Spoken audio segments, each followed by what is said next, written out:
Coucou les petits loups. Alors là, aujourd'hui, on parle d'un sujet qui est un peu flou pour certains, voire même des fois inconnu, qui n'est pas toujours facile à appréhender, ça va être la phase. Et pourtant, on va voir, c'est simple à comprendre. C'est un phénomène qui est relativement simple à expliquer aussi. Mais pour beaucoup, c'est un phénomène qui n'est pas forcément pris en compte quand on fait notre composition. On va plutôt le prendre en compte quand on fait le mixage de nos éléments, de nos pistes, etc. Mais on va pas tant se poser la question de la phase quand on va faire notre design. Donc là, je parle vraiment bien de musique électronique plus que d'enregistrement audio, mais on va voir que c'est vraiment très très proche. Enfin, c'est la même chose. Et donc, on va reprendre un peu les bases de ce que c'est la phase. On va voir rapidement comment on peut régler la phase. Et nous, ce qui va nous intéresser, donc de notre style de musique électronique, ça va être le kick bass. Comment le mettre en phase, pourquoi le mettre en phase, régler un petit peu les problèmes, etc., etc. Donc avant de passer sur Ableton, ici, comme tu le sais, on parle musique, on parle MAO, on parle Ableton, et on va parler essentiellement de ça sur cette chaîne. Et donc si t'aimes bien le contenu, si t'aimes bien ce que je fais, je t'invite à mettre déjà un petit pouce parce que ça fait plaisir, et surtout à partager cette page et à t'abonner. Ça fera grandir la communauté, et moi ça me ferait très plaisir aussi. Donc on passe sur Ableton. Donc pour te parler de la phase, j'ai chargé deux choses. J'ai chargé un sample qui va être un bruit blanc, qu'on peut écouter ici. Voilà. Et je suis allé charger une voix. Don't worry about makeup or fancy clothes today. Ce que je suis allé faire, c'est que je suis allé faire un groupe, puisque là, ce qui va nous intéresser, en fait, nos problèmes de phase, quand on veut mettre un élément en phase, ça va être un élément par rapport à un autre élément. Donc, avant de voir en détail ce qui se passe quand on bouge un petit peu notre phase, on va faire un petit rappel de ce que est la phase. La phase, ça va être une forme d'onde, ok, qui va rentrer en corrélation, si on peut dire ça comme ça, avec une autre forme d'onde. Donc quand ces deux formes d'onde vont être exactement similaires, elles vont être en phase. Et on va avoir une accumulation de ces deux signaux, on va avoir un volume qui va être amplifié.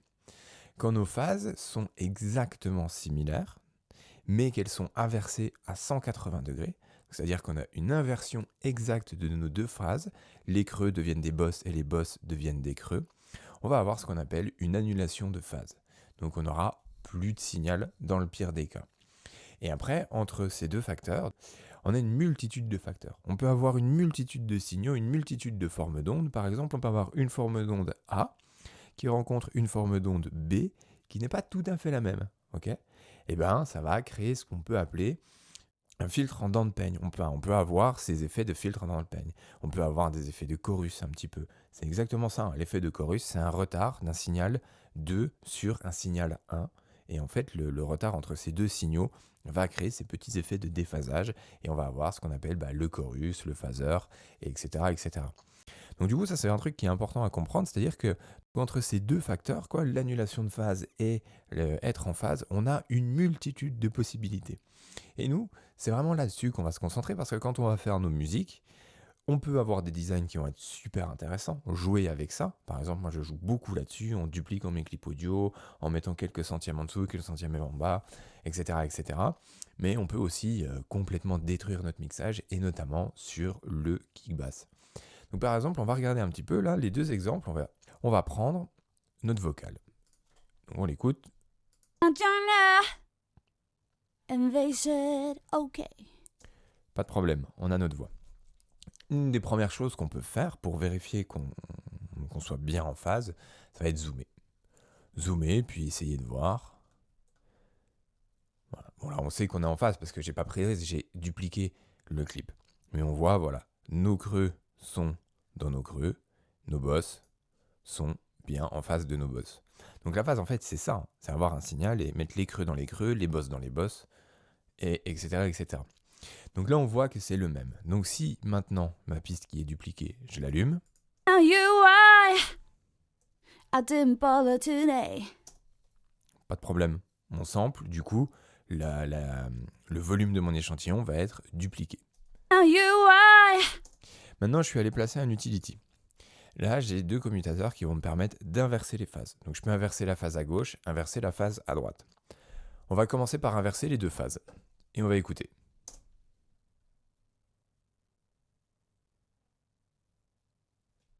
Ah ouais. Il n'y a plus de son. C'est ce qu'on appelle l'annulation de phase. Donc là, en fait, le phénomène, c'est juste j'ai pris mon signal et je l'ai inversé. Donc les creux sont dans les bosses et les bosses sont dans les creux. Et là, j'ai plus de son. Pourtant, on voit, sur mes 2 pistes, là, j'ai du son. Mais il n'y a plus rien qui sort de mon groupe. Maintenant, sur cette même piste, je peux juste inverser la phase à gauche. Et là, j'aurai du son que à droite. The fellas cannot join ya. And they said, oh. Et inversement, pour l'autre côté. Donc ça, c'est l'annulation de phase. Maintenant, on va regarder avec le noise. Donc là, j'ai chargé un analyseur de spectre.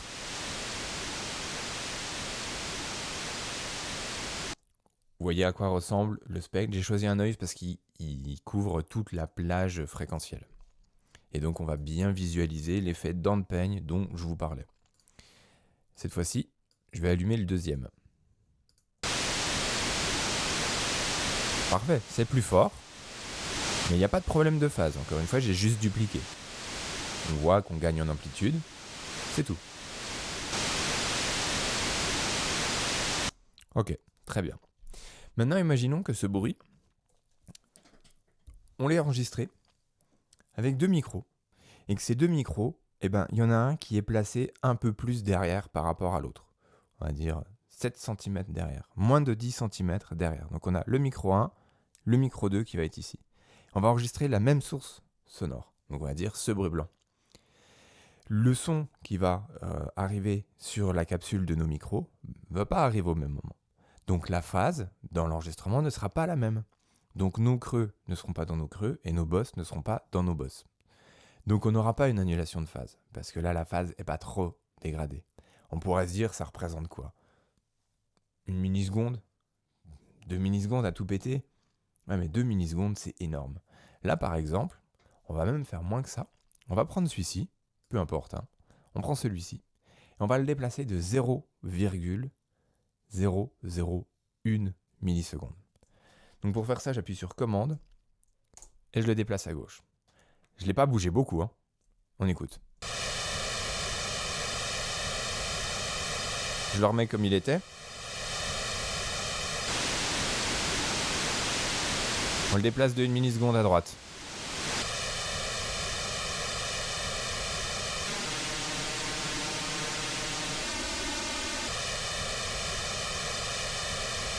Donc là, on voit bien. On voit le dent de peigne.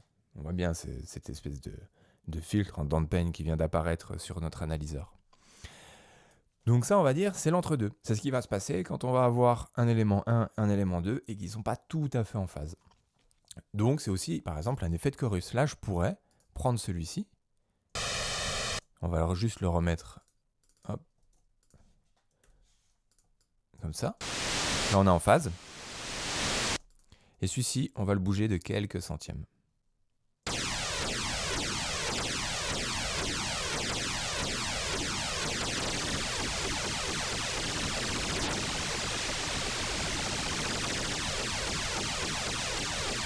Ça peut être artistique, comme ce qu'on vient d'entendre là. Donc là, c'est par exemple, on pourrait imiter l'effet de chorus. On peut imaginer, on a 2 chants, on a des chœurs, des gens qui chantent, ça va faire un effet de chorus naturel. Donc, ce que je disais, c'est que là, en fait, on arrive vraiment dans le cas où ça peut être artistique. On peut vraiment s'en servir, on peut faire des choses super cool. Par contre, quand on va l'utiliser sur notre kick bass, ça va être dévastateur. Donc, il va falloir trouver qu'est-ce qui va causer des problèmes de phase. Et il va falloir aussi trouver comment on va pouvoir régler ces problèmes de phase. En général, c'est simple, mais ça peut être long. Donc, on va se charger une piste. Hop, on va mettre un kick. On va pouvoir les enlever. Donc on va mettre le kick ici.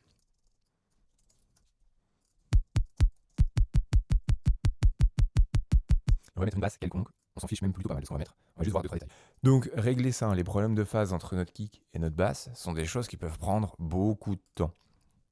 Ça peut prendre beaucoup de temps si on règle la chose à la base, en termes de sound design. Pour ceux qui me connaissent, qui ont pris des cours avec moi, vous le savez, je suis plutôt du genre à régler dans mon sound design. Je ne vais pas m'amuser à régler avec des égaliseurs et on va voir pourquoi. On va prendre un truc un peu sub.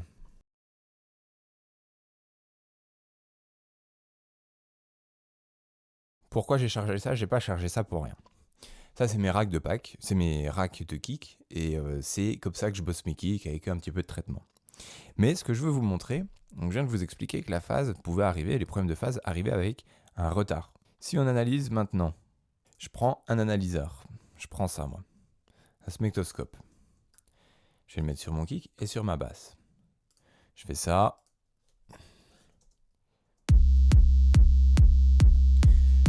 Maintenant, je vais me mettre comme ça, ok, pour juste analyser et mettre ma phase en phase. Sauf que là, on voit que j'ai un retard ici. Donc ce retard, il n'est pas là pour rien par rapport à mon design. Quand on va charger des plugins à l'intérieur de notre rack d'effets, il va y avoir du retard qui va se créer. Okay, c'est un peu comme si vous aviez des vraies machines, mais du coup le numérique c'est moindre. Le retard en fait il est tellement imperceptible, des fois il n'y en a même pas du tout. Mais des fois, suivant ce que vous allez utiliser, il va y avoir du retard. Et moi, quand j'utilise certains plugins de ma UAD, j'ai du retard. Donc là, je sais très bien c'est quoi le problème. Si je viens ici, donc là mon analyseur, je vais le mettre avant mes plugins de la UAD, et là c'est bon. Donc là, je peux régler ma phase maintenant correctement, puisque pour régler ma phase, il faut que les deux choses commencent au même moment. C'est-à-dire, il faut que ça soit réel à ce que j'entende. Maintenant, là, on va dire, je règle ma phase. Mais j'ai encore ça qui est derrière mon analyseur. Si je les coupe, on sent que le kick est un peu différent. Mais vu que ça, c'est après mon analyseur, en fait, ce que je vois, c'est pas vraiment la réalité. Donc c'est des choses qui sont vraiment importantes et qu'il faut prendre en compte, et je vous montre pas ça pour rien. C'est-à-dire que si vous faites un design, si vous faites un mixage avec des égaliseurs, et que par la suite vous décidez de changer un petit peu le mixage, donc du kick par rapport à la basse ou ce que vous voulez dans votre morceau, vous pouvez pas changer la chose et vous dire c'est bon, j'ai fait mon mixage tout à l'heure, la phase était bonne, j'ai à peine bougé mon égaliseur, j'ai mis une petite pointe de 0,3 dB dans les 50 Hz. C'est bon, ça passe. Non, ça passe pas du tout. Ça peut être même dramatique en fait, parce que c'est dans ces zones-là où on va complètement bouger. C'est-à-dire qu'un EQ, une compression, une automation, je sais pas moi, un effet sur le mid-side, n'importe quoi, quel que soit l'effet que vous allez appliquer à votre signal, vous ferez bouger la phase. Si vous allez compresser, vous aurez tendance à allonger un petit peu votre forme d'onde sur le kick. Si vous allez mettre un EQ dans le bas du spectre, vous aurez tendance à avoir une queue dans les basses fréquences qui va commencer à se former sur le kick. Si vous faites une cloche, vous allez avoir tendance à bouger, des fois ça va resserrer un petit peu les formes d'onde par rapport à votre kick. Tout ça, c'est des choses que vous ne pouvez pas passer à côté si vous voulez vraiment faire un mixage solide par rapport à votre kick et votre basse. Et c'est la même chose pour la basse. Donc du coup, moi, en fait, je vous montre ça et je vous explique ça. C'est que si, dans notre style de musique, encore une fois, je le rappelle bien, moi je fais de la musique électronique, psychédélique, basse musique, Xenon, je pense que ça s'applique aussi à la techno, mais là on parle de production MAO, pas d'enregistrement studio, c'est pas mon domaine, j'y connais rien. Dans mon domaine à moi, je vais faire mon kick, je vais faire mon mixage, et je vais faire ma basse, comme on va le faire là, et le plus important, ça va être le kick. Parce qu'on va voir qu'avec un plugin type Kick 2 ou d'autres plugins pour faire des kicks, on a une marge de manœuvre qui est assez exceptionnelle en fait. On peut vraiment bouger les formes d'onde, on peut vraiment changer les formes d'onde, on peut tout faire. Donc du coup, on peut régler comme ça, mais avec du temps, mais on peut régler en un claquement de doigts tous nos problèmes de phase. Et on peut tout mettre en phase. Par exemple, ce que vous pouvez faire, moi je le fais souvent, c'est vous avez votre première partie de votre morceau. Vous avez votre kick basse. Vous jouez, vous faites votre mixage, blablabla, la phase est bonne. Vous faites une deuxième basse au milieu du morceau. Gardez le même kick, gardez votre preset MIDI avec votre mixage, faites votre deuxième basse et changez un peu votre kick. Et comme ça, vous le remettez en phase par rapport à votre deuxième basse. Alors oui, vous n'aurez pas le même kick, mais c'est pas perceptible. Le mec qui va écouter votre musique, il ne le sait pas. Vous le savez parce que vous l'avez fait. Mais le mec qui va écouter la musique, lui, il ne sait pas. Donc du coup, ça, c'est des petites choses que vous pouvez faire. C'est des petits détails, mais c'est les plus importants. C'est ça qui fera que votre phase sera bonne sur tout le morceau. C'est pas, je fais une phase, ça reste comme ça sur tout le morceau. Si vous changez quelque chose, j'insiste là-dessus, mais si vous changez quelque chose dans votre basse, à un moment donné, il faut automatiquement revenir en arrière pour vérifier si la phase est bonne. Donc moi, ce que je vais faire pour justement régler ces problèmes de phase, c'est qu'on a mis notre analyseur. Donc là, là on n'est pas bon en fait. Je réfléchissais, je regardais, on n'est pas bon. Donc, déjà je vais couper tout ça là. Et on va voir, en coupant, donc je vais mettre mon oscilloscope ici, en fin de chaîne. Donc là, j'ai mon retard. Je vais couper tout ça, tous mes effets.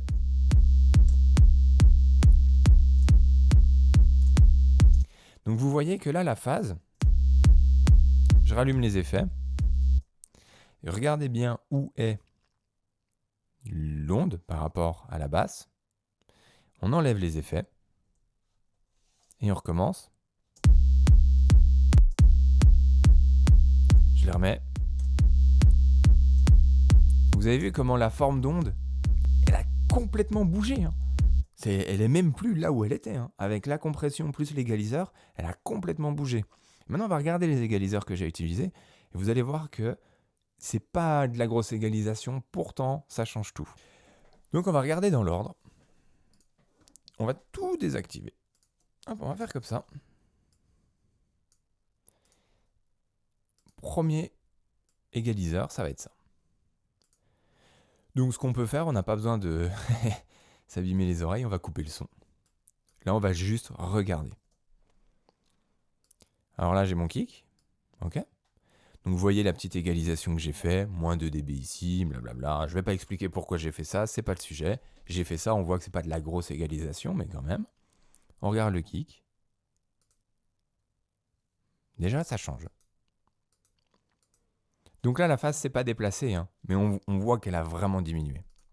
Donc là, les choses prennent la place qu'ils doivent avoir. Donc là, il y a un retard parce que, je viens de l'expliquer, c'est mon plugin UAD. Ça, c'est un compresseur. Compresseur très très rapide. On compresse. Faites attention ici, là où il y a ma souris. Je l'enlève. Vous avez vu ? J'ai compressé, ça a bougé un peu les choses vers la gauche. Ça, c'est important. Ici, UAD précision, c'est un égaliseur. On voit que j'ai pas fait quelque chose de fou. J'ai enlevé 3 dB ici, dans les 930, dans les 400, 6 dB, c'est déjà pas mal. Puis 1.8 dans les 16 kg. Je l'allume. La différence se fait ici, là. C'était pour couper un petit peu ce qui se passait dans les aigus. Ça bouge pas encore tellement, mais ça bouge quand même ici suivant ce qui se passe. Mais là, c'est pas encore grave, puisque dans le kick, ce qui se situe ici, ça va être les aigus, les très aigus. Passive EQ, c'est un autre égaliseur. Je suis allé couper un petit peu ce qui se passait dans les 3,40 kg.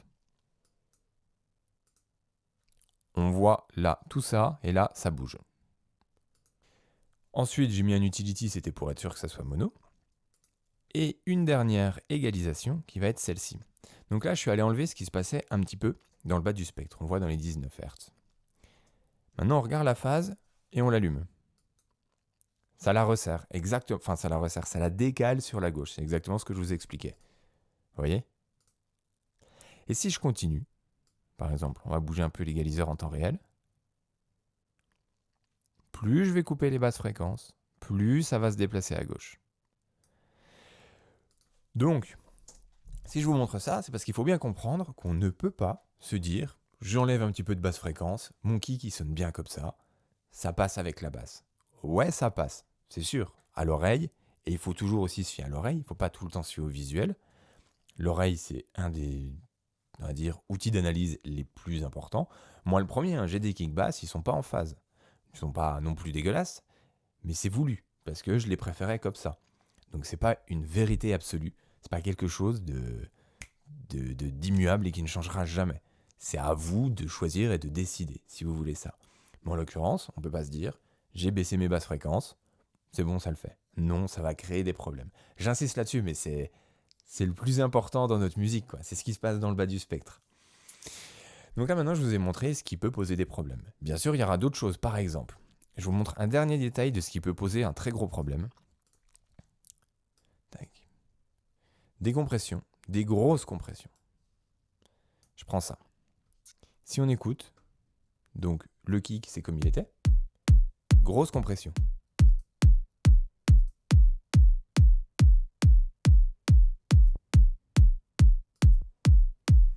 Donc à l'oreille, c'est très agréable, on est d'accord, mais on passe de ça, ok,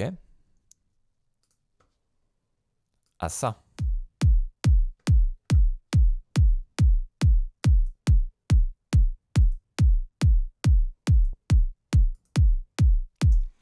Donc on peut clairement pas se dire « Ouais, il a meilleure gueule, ça passe ». Là, il va falloir vraiment tout retravailler par rapport à la basse. Donc voilà, je vous ai montré que tout ça, ça avait un impact sur notre phase. Tout ce qu'on va faire dans le mixage aura un impact. Et c'est à nous de connaître nos capacités à régler cet impact pour faire en sorte que ça devienne un avantage par rapport à notre basse et au reste des éléments qu'on va vouloir mixer. Parce que changer la phase, c'est pas un problème. Le problème, c'est de pas savoir comment adapter ce qui est en face par rapport à cette phase. Ça serait ça, en fait, le réel problème. Parce que la phase, il va falloir être confronté en permanence à cette chose-là. Mais nous, on va essayer de trouver des solutions pour ça. Donc moi, ma solution, ça va être... Donc je vais juste raccourcir un petit peu ça. Alors j'ai mon kick bass. Hop. Je vais ouvrir le plugin de mon kick. J'enlève tout ça, on s'en fiche, c'était pour vous montrer, on garde juste l'analyseur de spectre.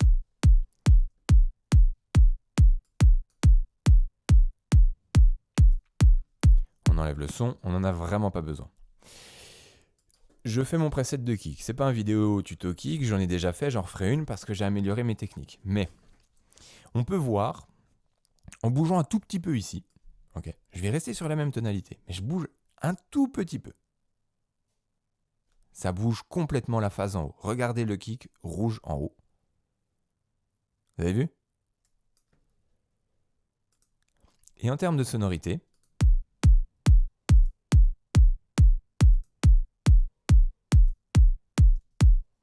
ça change pas énormément en fait. Donc on va aller placer des points. Des fois on va aller placer beaucoup de points pour bouger la phase de notre kick, pour qu'elle soit en phase avec celle de notre basse. Et moi c'est comme ça, et presque uniquement comme ça que je vais procéder. Donc ouais, ça peut prendre du temps, mais tout est extrêmement en phase. Une deuxième chose qui peut être intéressante, donc je ne reviendrai pas dessus, hein. Il y a des égaliseurs sur le kick, il y a de la distorsion, de la compression. Dès que vous vous en servez, vous allez bouger la phase. Dès que vous allez rajouter de la distorsion, vous allez changer la phase. Donc, il va encore falloir analyser la chose. Autre chose qui fonctionne bien, admettons que la phase est à peu près correcte. Voilà, on n'est pas bien du tout, ça demanderait, comme je dis, plus de temps, plus de points pour travailler avec plus de minutie, mais on va dire qu'on est à peu près pas mal. Autre chose qui peut fonctionner, c'est prendre la basse. Et ici, sur beaucoup de plugins, on va avoir un bouton qui va s'appeler phase, qui va nous permettre de décaler notre forme d'onde. Et bien, tout simplement, là je vais la remettre comme elle était à 0, si on écoute.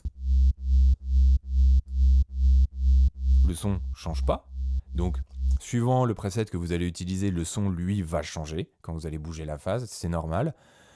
Ça sera toujours un parti pris, je reviendrai dessus après. Pour le coup là le son ne change pas, donc c'est plutôt pas mal. Et je vais bouger ma phase jusqu'à trouver ce qui me convient. Donc là je ne trouverai pas ce qui me convient parce que le design n'est pas bon, mais je vais faire ça. Si je vais utiliser des filtres, ça va juste changer la forme d'onde, mais ça ne changera pas forcément la phase. Il faut bien comprendre que là j'ai une forme d'onde qui est différente, qui a un autre aspect, mais la phase en elle-même, les points restent les mêmes, d'accord? C'est vraiment la chose qu'il va falloir comprendre et travailler. Et ensuite, une fois qu'on aura fait ça, on bouge notre kick par rapport à notre basse. Moi, ce que j'aime bien faire après, pour être sûr, une fois que j'ai réglé ma phase, ça va être tout transformer en audio. Comme ça, je suis sûr que ça bouge pas. Je vais tout systématiquement mettre en audio, moi je suis sûr que c'est fait, c'est bien, il n'y a pas de problème. Je pense qu'on a fait le tour, je vous montre un dernier point avant d'arrêter. Admettons, mon kick est bon, je le gèle, j'ai mon kick basse. Et là je me dis, bon j'ai un petit problème, il va falloir que je change un petit peu ma basse, j'ai envie de la compresser, Puis j'ai envie de lui mettre un égaliseur, surtout, c'est ce que je voulais vous montrer, et couper les basses fréquences. Donc, admettons, je vais faire ça.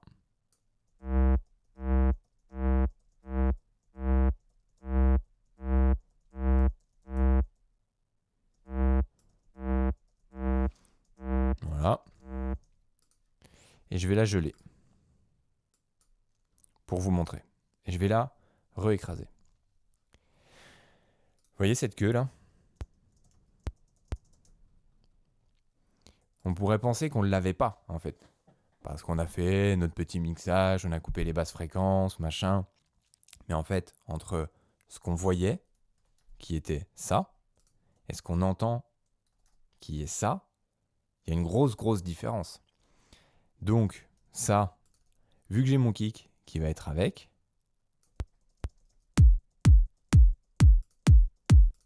vous entendez le déphasage? Là, par exemple, je vais vous le mettre en répétition.